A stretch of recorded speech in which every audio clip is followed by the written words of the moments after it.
of variables that play different roles. Two of the most important are the response variable and the explanatory variable. These ideas are foundational because they help us decide what kind of analysis to use later. The response variable is the outcome we care about most. It is the result we want to describe, understand, or explain.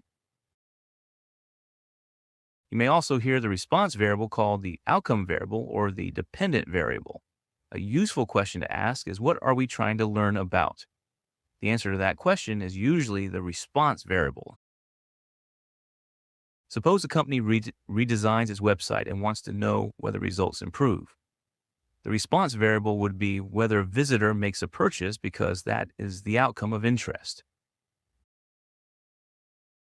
Response variables can be categorical or quantitative. Categorical examples include yes or no, pass or fail, and voted or did not vote. Quantitative examples include income, wait time, and exam score. Identifying the response variable matters because it guides the rest of the analysis. It helps determine the right graph, the right summary, and the right statistical method. A common first question is whether the response variable is categorical or quantitative. Here are a few examples of response variables. In business, the response might be repeat purchase, ad click, or customer satisfaction score. In education, it might be exam score or whether a student returns for the second year. In sports, the response might be points scored, shooting percentage, or whether a team wins. In health and science, it might be whether a patient recovers, pain level, or change in blood pressure.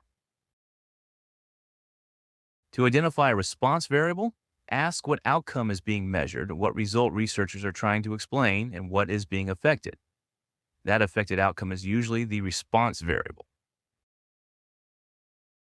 The explanatory variable is the variable that helps explain or predict the response. It is the factor we think may influence the outcome. Other names for the explanatory variable include independent variable, that's predictor variable, and factor. A useful question is what might be causing or influencing the outcome. Going back to the website example, the response variable is whether a purchase is made. The explanatory variable is which website layout the user sees. Explanatory variables can also be categorical or quantitative. Categorical examples include treatment versus control, advertisement version or region. Quantitative examples include price, hours studied, and temperature. Some examples of explanatory variables are price level, website version, subscription type, hours studied, instruction method, and attendance rate. These are all factors that could help explain differences in an outcome. In sports and science, explanatory variables might include distance from the basket, number of rest days, time of day, soil pH, or treatment type. The role of the explanatory variable also depends on the type of study. In an experiment, researchers control or manipulate the explanatory variable. In an observational study, they only observe it. That distinction matters because experiments can support cause and effect conclusions, while observational studies typically show association rather than causation. Many real outcomes depend on more than one explanatory variable.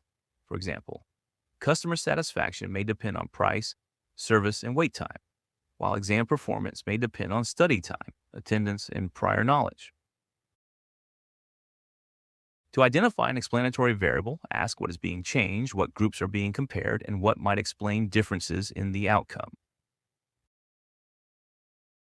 The main takeaway is that the response variable is the outcome of interest, and the explanatory variable is the factor that may influence that outcome.